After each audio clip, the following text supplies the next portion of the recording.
Hey y'all, welcome back to another YouTube video. I am going to be doing a soak off. I'm going to be doing a new fresh full set, and I'm also just going to be painting her nails a red, and it was a really pretty red, just a solid color today. The main focus of this video is how I do my soak offs. So the first thing that I do is just clip down all her nails as short as I can get them, and then I go in with a drill bit. Now I will recommend that you use a coarse drill bit. I do have my nail drill on a speed of 23 to 25 RPMs. If you want to go higher, that is up to you, but that is the speed that I typically use. But this drill bit that I'm using right here, I would not recommend for filing off acrylic or getting it as low as you can get it, just because it did take a little bit more time than usual. I can do soak offs now in about 15 to 20 minutes, and that's very quick for a soak off.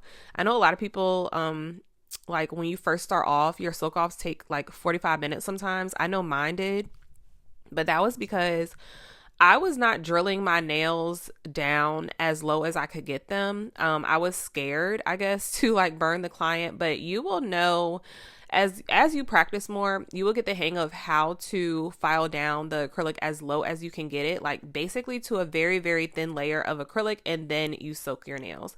Now, I will say to move your drill back and forth so that you are not giving your client any heat spikes. And what I mean by that is not keeping the drill in the same spot for too long. If you do keep the drill in the same spot for too long, heat is being created in that one spot, and they will feel it. Like, they will feel it on their natural nail. So you just want to make sure that you are not damaging their natural nail. You're being kind of gentle with this process, but also being efficient and getting it done and getting it down to a very thin layer. As you can see, I'm moving it back and forth. I'm not keeping it on the same spot for too long, and I'm also not going too slow in the area. Even if you move too slow in that area, that can cause a heat spike as well. So just be careful with that.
The reason you want to take your acrylic down as low as you possibly can, like the thinnest layer of acrylic on the nail before soaking it off, is just so that the soak off does not take as long.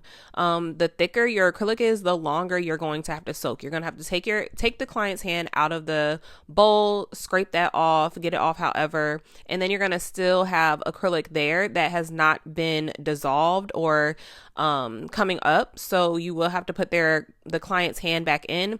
But in order to prevent having to do it that many times, you just want to go ahead and get the acrylic as low as you possibly can, like get off as much as acrylic as you possibly can with the drill, and then soak it off so that you only have to do one time.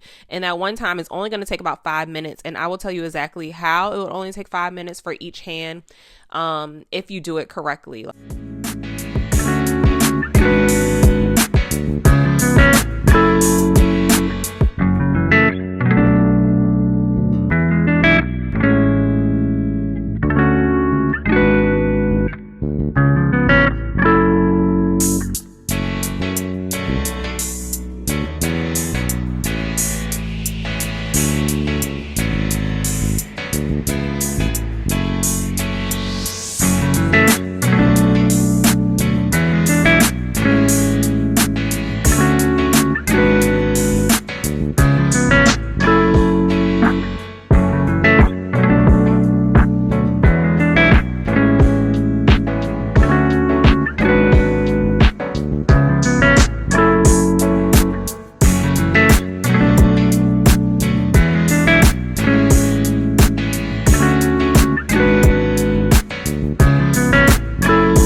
So while you are drilling off the acrylic on the nails, you should have a pot of water boiling or already in the microwave heating up. And the reason being is because you are going to want to put some water underneath or in the bowl that you will be soaking off the nails. That will be underneath the acetone. And you do have to have a particular bowl to do this with. If you have Temu, I would suggest, or if you don't, I would suggest downloading Temu and go ahead and purchasing a bowl off of there. I will link it in the description box for you all, the exact bowl that I use. Shein also has it. I'm sure you can find it on Amazon or something, but it will probably be cheaper on Shein and Temu. And I do have a code for Temu if you are looking for 30% off. If you have never purchased from Temu before, it will give you a code for 30% off, and that is also linked in my description box. So go check them out. I have so much to show y'all that I have ordered from Temu. I will be making a separate video. It's clothes and nail stuff, so I think I'm just gonna do like a full haul of everything.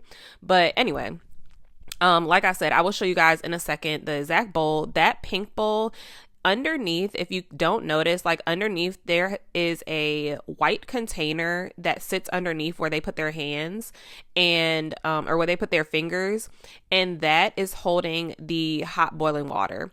In another video, I'll continue to do soak off videos if you are interested in these, but every now and then, but I will show you guys exactly how to use that bowl and pour the water in. And then once you pour the water in, you secure the lid on top, and then you pour the acetone in the little spaces for where their fingers go. Yes, acetone works with it being cold, but the best way I can compare it is, it's going to be a funny comparison, but the best way I can compare acetone and hot water, or sitting on top of hot water, the way that it really breaks down the acrylic, is kind of like, have you ever mopped your floors with cold water versus hot water and you're trying to get something off the floor? Like, the hot water is going to get it off the floor so much faster than you trying to mop with cold water. So that is how I think of it. But I would definitely suggest using hot water, like using a bowl like this, so that you can put hot water in it and then put the acetone on top. And it's just going to make your process so much easier with doing services like this, as far as removing the acrylic or just doing soak offs. Like, I know a lot of nail techs do not do soak offs for this reason. It just takes up too much time. But if you are not afraid or okay with adding this service on, and adding a little 20 to 25 minutes onto your service, then this will be the way to go for you. I highly recommend it. It's super quick, super fast. And while I am drilling off the acrylic, the excess acrylic, I am also prepping the nail. So this is another way to cut down on time. When I am doing this process right here, I am going ahead and still pushing back the cuticles with my sanding band, and also getting any of the dead skin off of her nail plate. So, yeah, this just cuts down so much time, you guys, like so much time. The only thing that I will say, if they need to have excessive prep, like on their natural nail, then of course you will have to go in with different bits, but she comes quite often. So I don't have to really do too much to her natural nail or her cuticle area. I just went ahead and used my sanding band, as you can see. And I prepped her cuticle area. I got all the dead skin off that I could get, all the dead skin that I could see off of her nail plate, and it worked out just fine. Her application was super smooth. Her cuticles came out really, really nice, as you can see.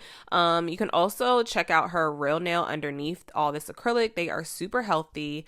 Nothing crazy going on underneath her nails or anything like that. So be mindful when you are doing removals, that you are checking their nail to see the health of their nail, making sure that everything is going okay with your application, because sometimes you can notice things where you might be doing something wrong as a nail tech. And this is also another reason that a lot of people do not do foreign soak offs. Foreign soak offs are soak offs that you are doing from another nail tech or from a shop. Once you do that soak off, and you will possibly see who knows what underneath their nail, y'all. Like, who knows what be going on underneath their nail when they are going to other nail techs. And a lot of the time, that is the reason for people wanting you to, or for nail techs wanting you to come with your bare nails if you are a first time client, because we need to see what is going on. We need to see what other people have been doing to your nails, what damage you might have if you have a fungus or anything like that. But I was just showing you guys right there just how healthy her nails were after that soak off. That is what you want your client's nails to look like after a soak off.